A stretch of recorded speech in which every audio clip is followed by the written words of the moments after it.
दूषित लोक सकळे आस पीब जीवन जल जे चाह आस सकळे आस पीब जीवन जल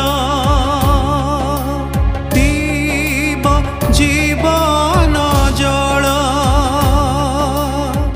प्रिय श्रोता बंधु प्रभु श्रीकृष्ण बहुमूल्य नाम आपण को शुभेच्छा। पवित्र बाइबल रो माथ्यू लिखित सुसमाचार 6 अध्याय 22 पदरे आमे एपरी पाठ करू, चक्षु शरीर प्रदीप, एणु तुम्हार चक्षु जेबे निर्मल थाए तेबे तुम्हार समस्त शरीर आलोकमय हेब।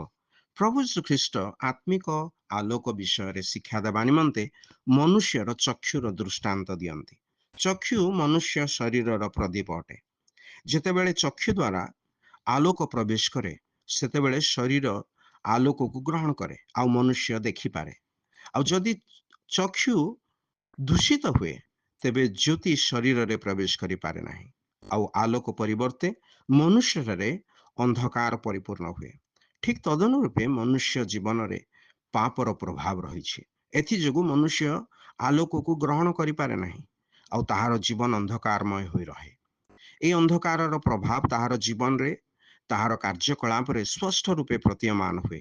पाप और पापर प्रभाव हेतु मनुष्य ईश्वरंकर शत्रु हो जाइछे। पाप हेतु ईश्वर मनुष्य निमंते नरक निरूपण करि अछंती। मात्र जे केही प्रभु श्रीकृष्ण को क्रूसीय बलिदान रे तथा ताहांक पुनरुत्थान रे विश्वास करे से परित्राण और पाप क्षमा प्राप्त हुए।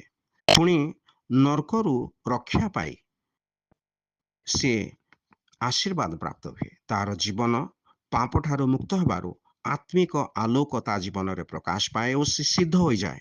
से स्वर्गीय विषय रे मन लगाए तार जीवन ज्योतिर्मय हो जाए। ताहार कार्यकलाप रे आत्मिक और स्वर्गीय आलोकर प्रभाव स्पष्ट रूपे देखा जाए। मध्य ता जीवन रे ईश्वर प्रसन्न हुअंती। आपण मध्य जेपरि ईश्वर को प्रसन्न करि पारिबे एथिपाई ईश्वर आपन को सहाय्य करन।